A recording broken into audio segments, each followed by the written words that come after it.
నమస్తే, welcome to mega vision news. నేను Shore Venkatesh. ముందుగా హెడ్లైన్స్. ముగిసిన చక్రేశ్వర ఆలయ బ్రహ్మోత్సవాలు, పురవీధుల గుండా కొనసాగిన నీలకంఠుని రథోత్సవం, స్వాగతం పలికిన కాలనీవాసులు.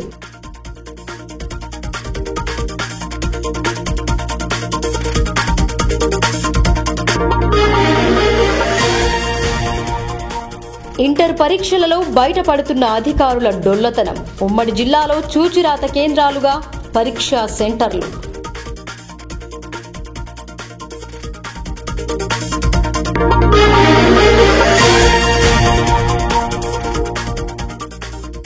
జీవనాధారానికి కులం కాదు, కుల వృత్తుల ప్రోత్సాహానికి ప్రత్యేక చర్య.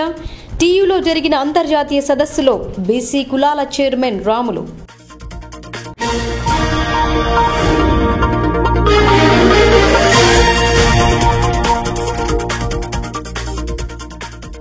ఆటలలో రాణించి అందరిచే భేష్ అనిపించుకుంటుంది. దంగల్ను తలపించిన దృశ్యం. కుస్తీలో విజేతగా నిలిచిన మహిమా రాథోడ్.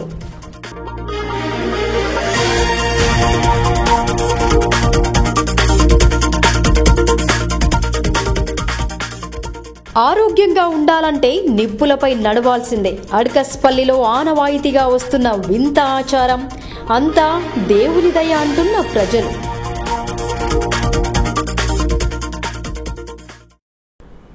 శివరాత్రి పర్వదినంతో ఆలయం సందడిగా మారింది. ఎంతో విశిష్టమైన ఆలయంలోని శివలింగాన్ని దర్శించుకోవడానికి పెద్ద సంఖ్యలో భక్తులు తరలి వచ్చారు.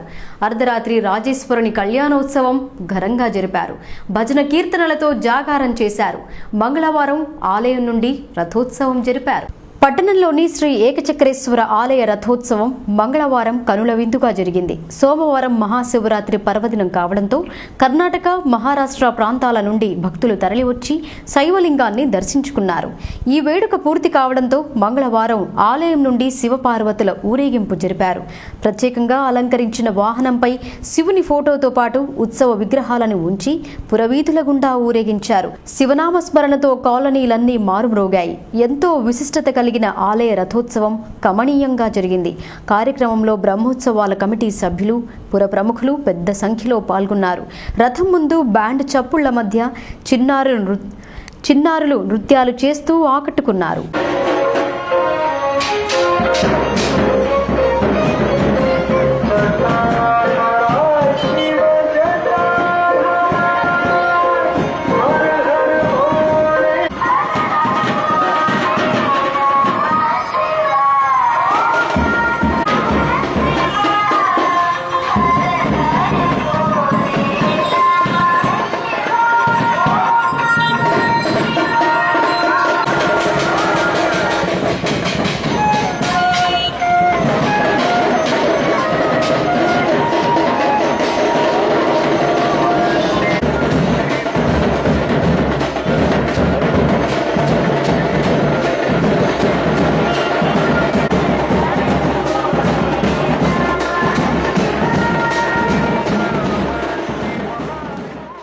పేద ప్రజల కడుపు నింపడానికి సర్కార్ రూపాయికే కిలో బియ్యం అందిస్తోంది.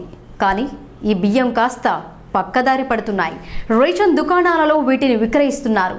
పేదోడి కడుపు కొట్టి వ్యాపారులు లాభం పొందుతున్నారు. నిఘా పెట్టిన అధికారులు పీడీఎస్ బియ్యాన్ని పట్టుకున్నారు. కోటగిరి మండలంలోని పొతంగల్ గ్రామంలో కిరాణా షాప్లో చౌక బియ్యం దర్శనమిచ్చాయి. డిటి వసంత దుకాణాలలో తనిఖీ జరిపారు. పొతంగల్లోని అబ్దుల్ రహీం, లక్ష్మీకాంత్ అనే ఇద్దరు వ్యాపారులు పీడీఎస్ బియ్యాన్ని అక్రమంగా అమ్ముతున్నారన్న సమాచారం మేరకు 2 దుకాణాలపై దాడులు జరిపి 6 క్వింటాళ్ల 75 కిలోల బియ్యాన్ని స్వాధీనం చేసుకున్నారు. అక్రమంగా విక్రయిస్తున్నారన్న వారిపై చర్యలు తీసుకుంటామని హెచ్చరించారు. ఈ బియ్యం ఆలయం నుండి తెచ్చి దుకాణంలో ఉంచడం జరిగిందని వ్యాపారులు సమాధానమిస్తున్నారు. ఆలయం నుండి తెచ్చిన బియ్యమని నిర్ధారించాలని డిటి వసంత వ్యాపారులను ప్రశ్నించారు. ఈ తనిఖీలో RI Nazeer, VRO Balayya, VRA Shafi పాల్గొన్నారు. అనంతరం ఆ బియ్యాన్ని రేషన్ దుకాణంలో భద్రపరిచారు.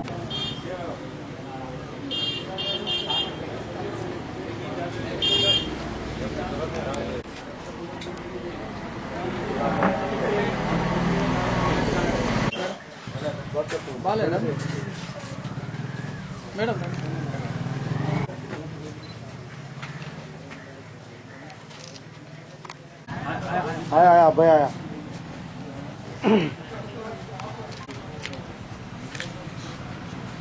కొన్ని బియ్యం అమ్మే షాపులలో పీడిఎస్ బియ్యం కొన్ని అక్రమంగా నిల్వహిస్తారనే సమాచారం మాకు వచ్చినందున మేము ఆర్ఐ గారిని తీసుకొని షాపులను తనిఖీ చేయడం జరిగింది. అబ్దుల్ రహీం చెందిన షాప్లో 6.75 క్వింటాల్స్, మరి లక్ష్మీకాంత్ షాప్లో 3 క్వింటాల పీడిఎస్ రైస్ దొరికినవి. పీడిఎస్ రైస్ కొనడం కానీ అమ్మడం కానీ చట్టరీత్యా నేరం కాబట్టి వీళ్ళపై 6A కేసు నమోదు చేయాలి. ఇక్కడ జేసీ గారి దగ్గర కోర్టులో వాళ్ళు ప్రూఫ్ చేయించుకున్నట్లయితే సార్ ఇష్ట ప్రకారం అనమాట, తన ఇష్ట ప్రూఫ్ చేసుకుంటే తన తన తన దాన్ని బట్టి ఉంటుంది. కులంతో పని రాలేదని, పనిలో భాగంగా కులం పుట్టుకొచ్చిందని తెలంగాణ బీసీ కులాల చైర్మన్ బిఎస్ రాములు అన్నారు. నేడు పట్టణాలకు వలస వెళ్లిన వారికి జీవనాధారమే కులం అయిందన్నారు. గ్రామాల్లో కొంత భాగం కుల వ్యవస్థ ఉన్నా నగరాల్లో మాత్రం దాని జాడ లేకుండా పోయిందని చెప్పారు. రైతు లేనిదే రాజ్యం లేదన్నారు. డిచ్పల్లి మండల పరిధిలోని తెలంగాణ యూనివర్సిటీ యందు రాష్ట్ర ఉన్నత విద్యా మండలి తెలంగాణ విశ్వవిద్యాలయం ఆధ్వర్యంలో తెలంగాణ సాహిత్యం, చేతి వృత్తులు, సాంస్కృతిక అధ్యయనం అనే అంశంపై 3 రోజుల అంతర్జాతీయ సదస్సు ఏర్పాటు చేశారు. మొదటి రోజు జరిగిన ఈ సదస్సుకు బీసీ కులాల చైర్మన్ రాములు, నందిని సిద్ధారెడ్డి, జిల్లా కలెక్టర్ రామ్మోహన్ రావు, ఉపకులపతి లింబాద్రి పలువురు పాల్గొన్నారు. అతిథులను భాజా భజంత్రీల మధ్య స్వాగతం పలికారు. జ్యోతి ప్రజ్వలన చేసి కార్యక్రమాన్ని ఆరంభించారు. చిందు కళాకారులు చేసిన యక్షగానం ఆహుతులను ఆకట్టుకుంది. కుల వృత్తులు కాస్త నేడు జీవనాధార వృత్తులయ్యాయని చెప్పారు. బ్రతుకు తెరువు కోసం వెళ్తున్న వారు ఏదో ఒక పని చేసి కడుపు నింపుకుంటున్నాడని, అది కులం క్రింద రాదన్నారు. జీవనాధారం కోసం చేసే పనిగా పరిగణించాలని చెప్పారు. జాతీయ సదస్సు నిర్వహించడం, సాంస్కృతిక పునర్జీవనం చేయడానికి, కుల వృత్తులను పరీక్షించడానికి మేధావులు కృషి చేయాలన్నారు. 70 ఏళ్ల నుండి తెలంగాణలో వెనుకబడిన కులాల వృత్తుల వాళ్లు అనగారిపోతున్నారని, వృత్తుల వారు ఉపాధి కోల్పోయి దయనీయమైన పరిస్థితిలో ఉంటే సీఎం కేసీఆర్ వృత్తి నైపుణ్యాలను పెంచే విధంగా కుల వృత్తుల వారికి ప్రోత్సాహం కల్పిస్తున్నారని చెప్పారు. గ్రామీణ ప్రాంతంలో ఉన్న వివిధ జీవనాధార వృత్తులలో సంస్కృతిని ప్రతిబింబించేలా వారిలో చైతన్యం తేవాలన్నారు. అనంతరం అతిథులు మాట్లాడారు.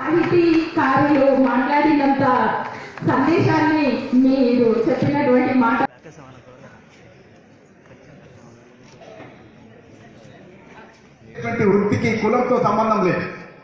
ఎప్పుడైతే వృత్తి కులంగా మారిందో సామాజిక పరిణామాన్ని కనుక మనం పరిశీలించి చూసినట్లయితే గ్రామం తెలంగాణ సంస్కృతికి లేదా భారతదేశ సంస్కృతికి లేదా అనేక జాతుల సంస్కృతికి ఆధారం గ్రామం. ఈ గ్రామాన్ని ఒక యూనిట్ గా మనం కనుక పరిశీలించినట్లయితే జీవనాధార వృత్తులు అని ఒక ప్రత్యేక నేను అడిగాను నా దగ్గరికి వచ్చినప్పుడు.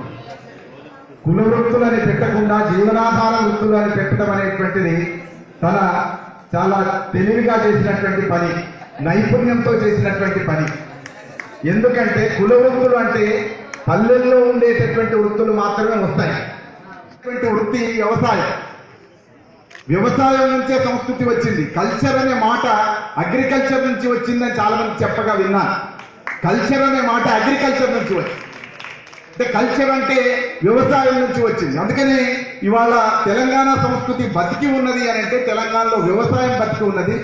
వ్యవసాయం బతికి ఉన్నది కనుక వ్యవసాయ సంస్కృతి కూడా బతికి ఉన్నది. కనుక వ్యవసాయాన్ని ఆధారపడి ఉండేటటువంటి జీవన వృత్తులు ఇక్కడ చాలా ఉన్నాయి. ఇక్కడ వృత్తులు తొలి దశలో వ్యవసాయానికి అనుసంధానించబడినటువంటి వృత్తులే కానీ అవి కులాలు కాదు. కానీ తదనంతరం ఆ పల్లెలో ఉండేటటువంటి వాతావరణం లేదా భూస్వామ్య వ్యవస్థ, వర్ణ వ్యవస్థ వృత్తి దశలో వృత్తి మార్చుకోవడానికి వీల్లేదు. నగరంలో పట్టణంలో ఉండేటటువంటి వృత్తుల యొక్క ప్రత్యేకత ఏంటిది అంటే నగరంలో వృత్తి కులంగా మారలేదు కనుక ఎవరు ఏ వృత్తినైనా ఎంచుకోవడానికి నగరంలో అవకాశం ఉంది. కానీ పల్లెల్లో కుల వృత్తిని మాత్రమే ఎంచుకోవాల్సినటువంటి అవసరం ఉంది. కుల వృత్తికి మించింది లేదు అని గువ్వల చెన్న అని ఆయన శతకకారుడు చెప్పాడు.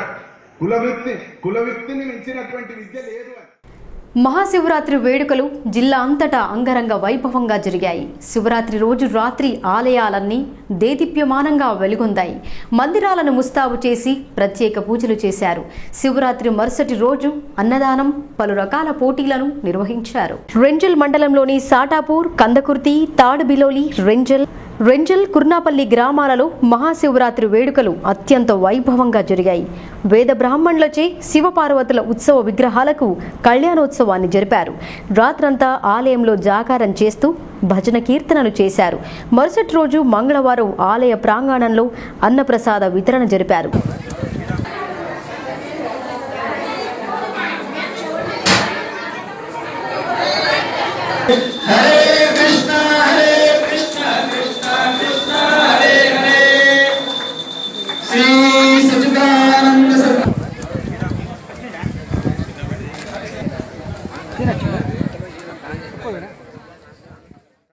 ఇదిలా ఉండగా ఎడపల్లి మండలం కుర్నాపల్లిలో సైతం శివరాత్రి వేడుకలను ఘనంగా జరిపారు.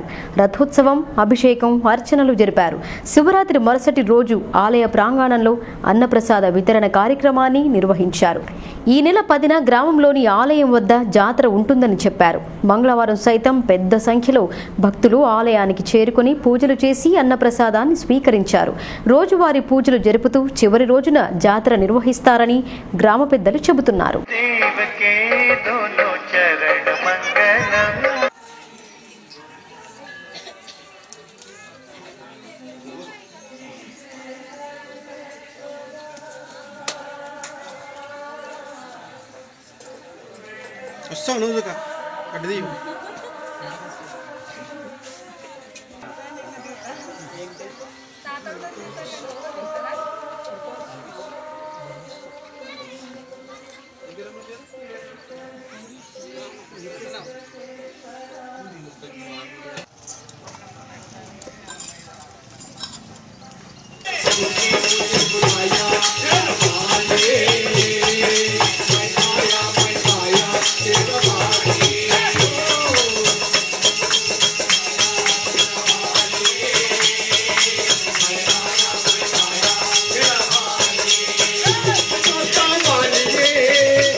అధ్యాపకులు బోధించింది శ్రద్ధగా చదివి వార్షిక పరీక్ష సమయంలో అందించిన ప్రశ్నాపత్రానికి సరైన సమాధానం రాయడం పరీక్ష.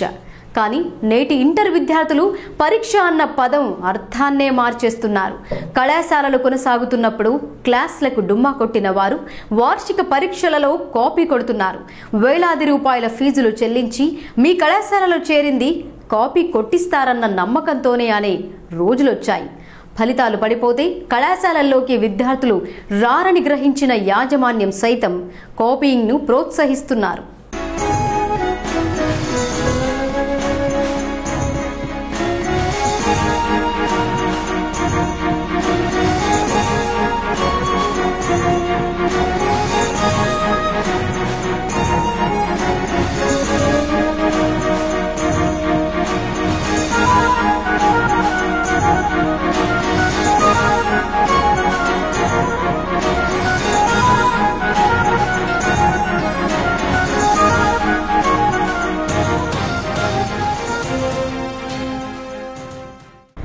ఇంటర్మీడియట్ పరీక్షలు గత నెల 27 నుండి ఆరంభమయ్యాయి. ఉమ్మడి జిల్లా వ్యాప్తంగా 44 పరీక్షా కేంద్రాలను ఏర్పాటు చేశారు. అలాగే పరీక్షల నిర్వహణ కోసం సిబ్బందిని నియమించారు. పకడ్బందీగా జరపాల్సిన పరీక్షలలో సిబ్బంది నిర్లక్ష్యం కొట్టొచ్చినట్టు కనబడుతోంది. కారణం విద్యను వ్యాపారంగా చేయడం వల్లే. జంబ్లింగ్ విధానంతో ప్రభుత్వ, ప్రైవేటు విద్యార్థులందరికీ కలిపి సెంటర్లో నంబర్లు కేటాయిస్తున్నారు. పరీక్షా కేంద్రంలోకి వెళ్లే ముందు విద్యార్థులను వడపోత పట్టి ఎవరైనా చీటీలు తీసుకెళ్తే అక్కడే వాటిని తీసుకుని మందలించి పరీక్షా కేంద్రంలోకి అనుమతించేవారు. కానీ ఇప్పుడు వీలైతే చీటీలు, కుదిరితే క్వశ్చన్ బ్యాంక్తో పోయినా పట్టించుకోలేని పరిస్థితి ఏర్పడింది.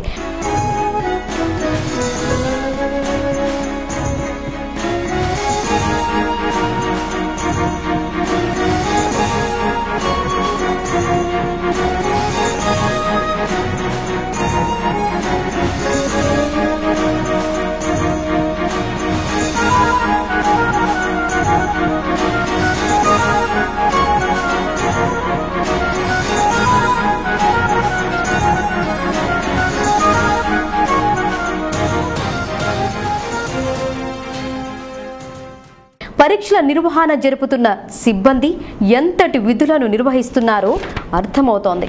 మొన్న నిజామాబాద్ బాలికల కళాశాల యందు ఏర్పాటు చేసిన పరీక్షా కేంద్రంలో చూచి రాయడంలో పోటీ పడ్డారు.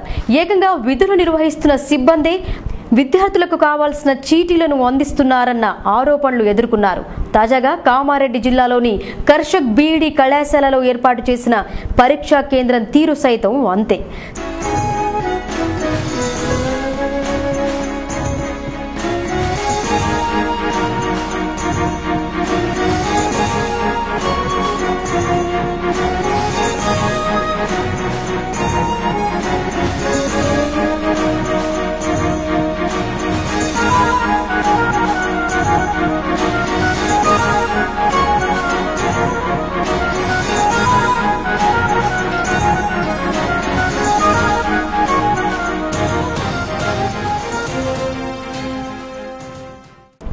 స్క్వాడ్ వస్తే దొరికిపోతామేమో, భవిష్యత్తు నాశనం అవుతుందన్న కనీస భయం విద్యార్థుల్లో లేకుండా పోయింది.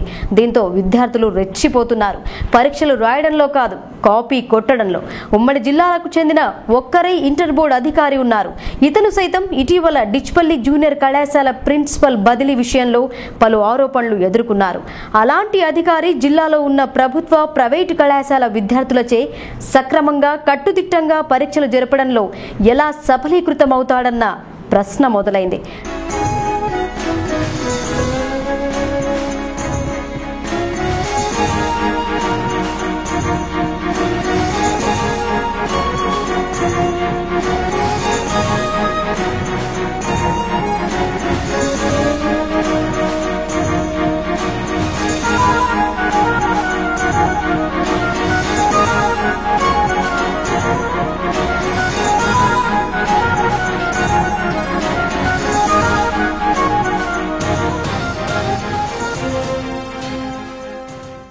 దీనికి తోడు పరీక్షా కేంద్రాల వద్ద చీటీల బాగోతం బట్టబయలైంది. రాయాల్సిన వారికి రాయాల్సిందంతా సామాగ్రిని అందించడంతో రాసి అలిసిపోయి ఆ చీటీలను కిటికీల గుండా బయటపడేస్తున్నారు. పేరుకు మాత్రం పరీక్షా కేంద్రాల వద్ద 144 సెక్షన్ అమలు. పరీక్ష జరుగుతున్న సమయంలో సమీపంలోని జిరాక్స్ సెంటర్లు తెరిచి ఉండరాదన్న నిబంధన. మిగతా వాటిలో మాత్రం మార్పు రాలేదు. కాపీ కొట్టడానికి ప్రోత్సహిస్తూ విద్యార్థుల జీవితాలతో ఆటలాడుతున్నారని పలువురు ఆగ్రహిస్తున్నారు. ఎట్టకేలకు మంగళవారం 2 మాల్ ప్రాక్టీస్ కేసులను నమోదు చేశారు.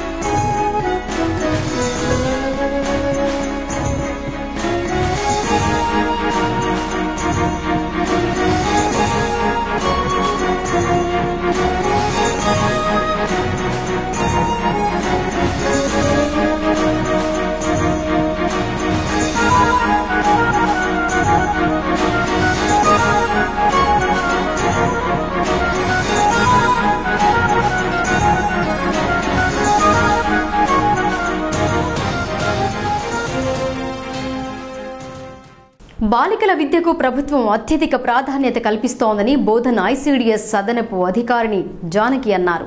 బేటీ బచావో బేటీ పడావో అన్న నినాదంతో సర్కార్ ముందుకు సాగుతుందన్నారు. బాలికలు అన్ని రంగాల్లో రాణించే విధంగా సర్కార్ ప్రోత్సహిస్తోందని ఆమె తెలిపారు.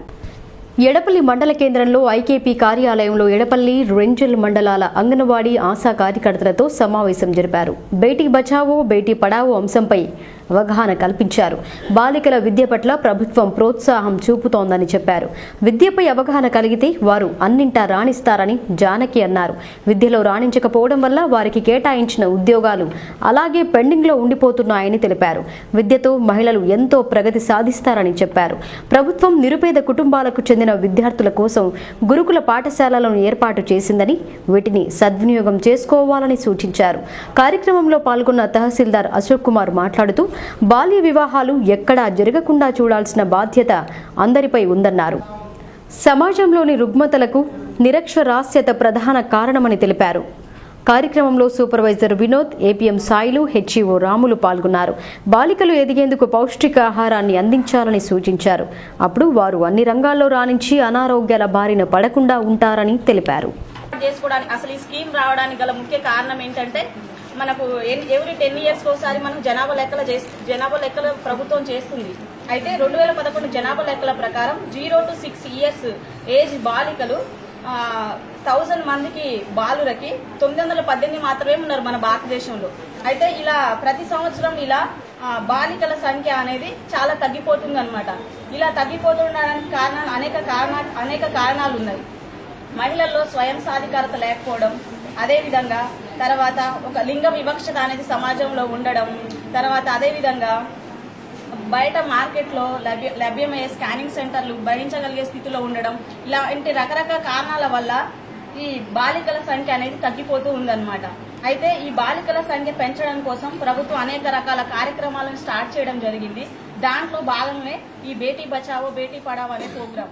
అయితే ఈ స్కీమ్ ని 2015 పత్రికా ప్రతినిధులకు అందరికీ నా యొక్క నమస్కారం.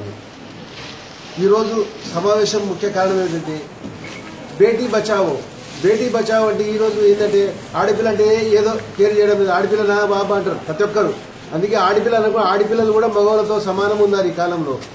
కావున దయచేసి మీరందరూ సహకరించి, ఆడపిల్ల అంటే ఇంటికి మగపిల్లాడు అనుకోవాలి, గుర్తుపెట్టుకోండి. ఆడపిల్లలు లేని వాళ్ళు బ్యాడ్ లక్ అనుకోండి. ఇంట్లో ఎవరికైనా ఆడపిల్ల తప్పకుండా ఒకరైనా ఉండాలి ఇంట్లో. అంటే నా అభిప్రాయం చెప్తున్నానండి, ఆడపిల్ల తప్పకుండా ఉండాలి. అదేవిధంగా మీరు వారికి 18 ఏళ్ళు నిండిన తర్వాతనే మ్యారేజ్ కొరకు ప్రపోజ్ చేయాలని, ఎంతవరకు వద్దని చెప్పేయాలి. దాని నుంచి ఎందుకంటే శరీరకంగా ఎన్నో రకాల ఆమెకు రకరకాలైనటువంటి రోగాలు వస్తున్నాయి. కావున దయచేసి అది సపోర్ట్ చేయాలండి. అదేవిధంగా బేటీ పడావో అంటే మన ఈ రోజులో పెట్టిందంటే 7th క్లాస్ అవుతే అయిపోయింది, ఆమె వద్దు అక్కడ పంపొద్దు, ఆడపిల్ల బయటికి పంపొద్దు అని చెప్పి మన ఇంట్లో ఒక మూఢనమ్మకం ఉంది. అలా కాకుండా నాకు తెలిసినంత జనాభాలో సగభాగమైన మాకు ఏవి అవకాశాలు అంటున్నారు మహిళలు. నిజమే, పురుషులతో కుస్తీ పట్టి ఓడిస్తున్న మహిళలకు అన్ని రంగాల్లో సమాన అవకాశం కల్పించాల్సిందే. ఇది నేనంటున్న మాట కాదు, ఇది చూసి మీరు కూడా ఆశ్చర్యపోతారు. బోధన్ మండలం సాలురాలోని సోమేశ్వర ఆలయంలో సోమవారం శివరాత్రి పర్వదినాన్ని ఘనంగా జరిపారు. మరుసటి రోజున ఉపవాస దీక్షలో ఉన్నవారికి అన్నప్రసాదం అందించారు. అలాగే సంవత్సరానికోమారు వచ్చే పండగ కోసం గ్రామ పెద్దలు కలిసి ఆలయ ప్రాంగణంలో కుస్తీ పోటీలు నిర్వహించారు. ఇన్నాళ్ల వరకు లేని ఈ కుస్తీ పోటీలకు ఈ సంవత్సరం ఓ ప్రత్యేకత సంతరించుకుంది. మహారాష్ట్రలోని యవత్మాల్ జిల్లా పుసద్ తాలూకాకు చెందిన మహిమ రాథోడ్ ఈ సంవత్సరం కుస్తీ పోటీలలో ప్రత్యేక ఆకర్షణగా నిలిచింది. గ్రామస్తుల సమక్షంలో నిర్వహించిన పోటీలో మహిమ రాథోడ్ కుస్తీ పట్టి విజేతగా నిలిచింది. 5,000 రూపాయల ప్రైజ్ మనీని గెలుపొందింది. మహిమ రాథోడ్ను గ్రామస్తులంతా అభినందించారు. పెద్దలు ప్రకటించిన ప్రోత్సాహంతో పాటు పలువురు ఆమెను అభినందించారు. పురుషులతో సమానంగా కుస్తీ పట్టి విజేత కావడంతో ప్రస్తుతం సాలురాలో ఎక్కడ విన్నా మహిమ రాథోడ్ గురించే చర్చ.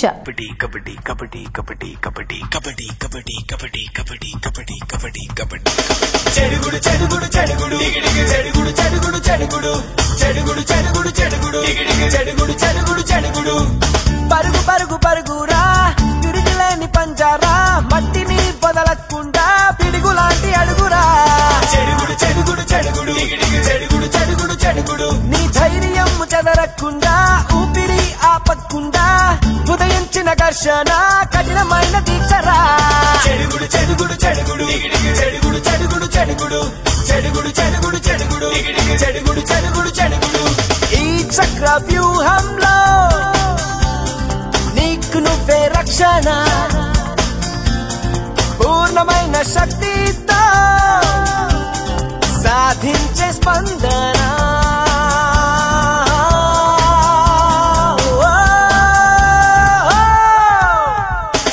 చెడుగుడు చెడుగుడు చెడుగుడు చెడుగుడు చెడుగుడు చెడుగుడు చెడుగుడు చెడుగుడు చెడుగుడు చెడుగుడు చెడుగుడు చెడుగుడు సప్త సముద్రాలని దాటుతుంది మన కీర్తి, బలమైన శత్రువుని సాహసంతో గెలుస్తా.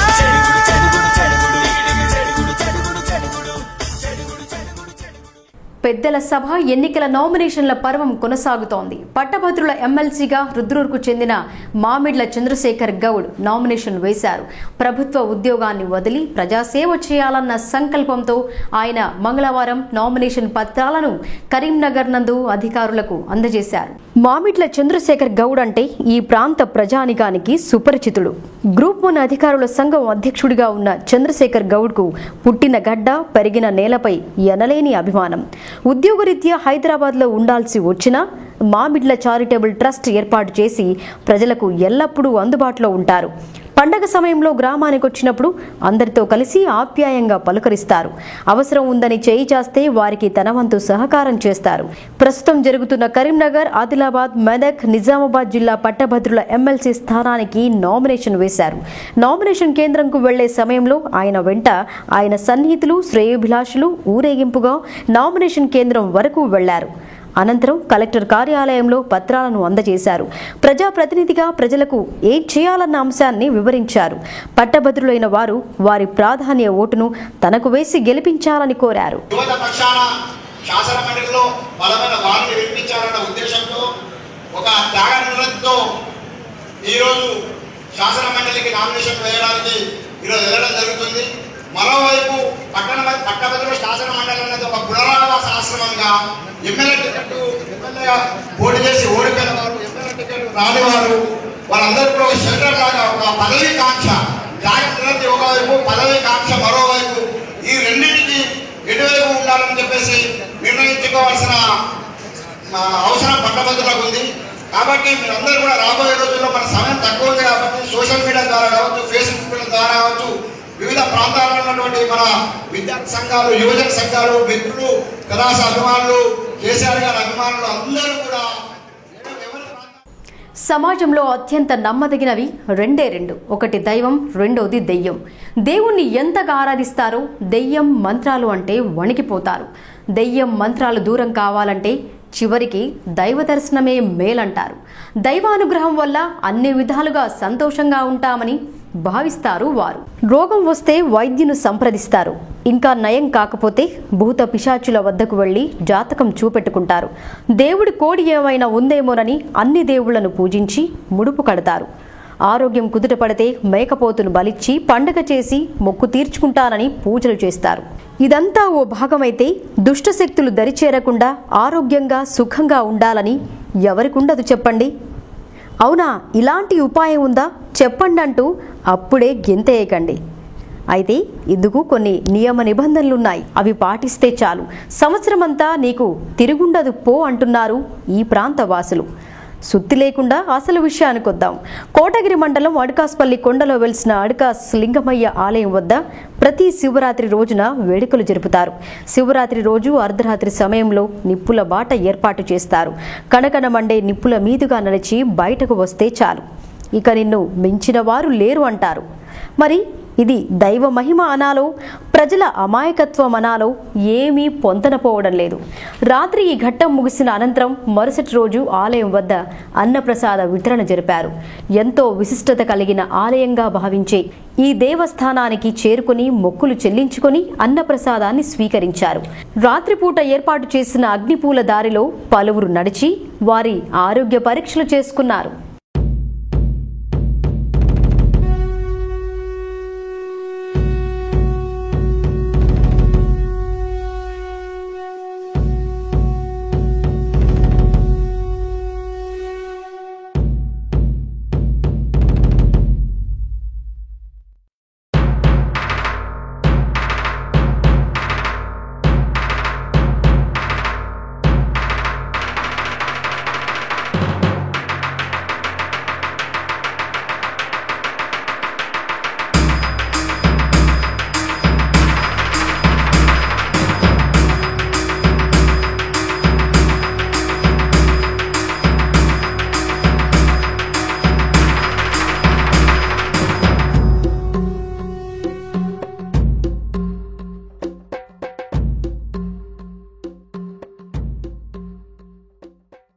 పోలీస్ ఉద్యోగం కోసం దరఖాస్తు చేసుకున్న అభ్యర్థులకు దేహదారుఢ్య పరీక్షలు జరుపుతున్నారు. సిపి కార్తికేయ, కామారెడ్డి ఎస్పీ శ్వేతారెడ్డి పర్యవేక్షణలో ఈ పరీక్షలు జరుగుతున్నాయి. ఎక్కడ మానవ ప్రమేయం లేకుండా రేడియో ఫ్రీక్వెన్సీ ఐడెంటిఫికేషన్ రీడర్ను ఏర్పాటు చేస్తున్నారు. 3 రోజుల క్రితం ఆరంభమైన కానిస్టేబుల్ మరియు ఎస్ఐ అభ్యర్థుల దేహదారుఢ్య పరీక్ష ఉదయం 5 గంటల నుండి సాయంత్రం వరకు జరుపుతున్నారు. సిపి కార్తికేయ పర్యవేక్షణలో ఈ పరీక్షలు నిర్వహిస్తున్నారు. అభ్యర్థుల ఎత్తు, ఛాతీ కొలత, 800 మీటర్ల పరుగు పందెం నిర్వహిస్తున్నారు. రాష్ట్ర పోలీస్ నియామక మండలి సూచనల మేరకు దేహదారుఢ్యానికి సంబంధించిన వివరాలను tslprb.in లో పొందుపరుస్తామని అధికారులు తెలిపారు. అధునాతన పరికరాలను ఉపయోగించి పరీక్షలను జరుపుతున్నారు.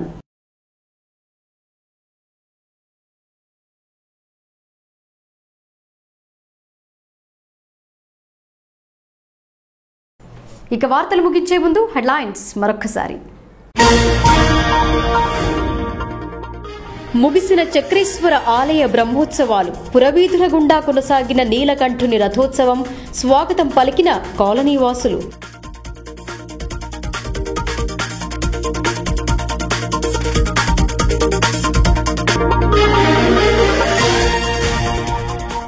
ఇంటర్ పరీక్షలలో బయటపడుతున్న అధికారుల డొల్లతనం, ఉమ్మడి జిల్లాలో చూచిరాత కేంద్రాలుగా పరీక్షా సెంటర్లు.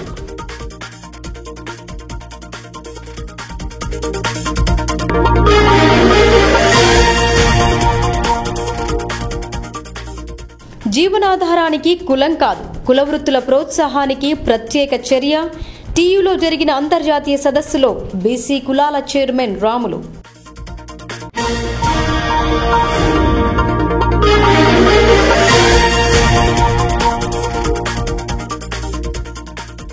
ఆటలలో రాణించి అందరిచే భేష్ అనిపించుకుంటుంది. దంగల్ను తలపించిన దృశ్యం, కుస్తీలో విజేతగా నిలిచిన మహిమా రాథోడ్.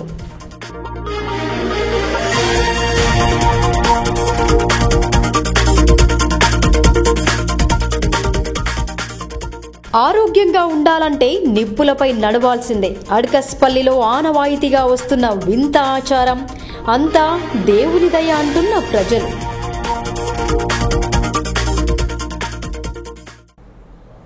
ఇవి బులెటిన్ విశేషాలు. చూస్తూనే ఉండండి మెగా విజన్ న్యూస్.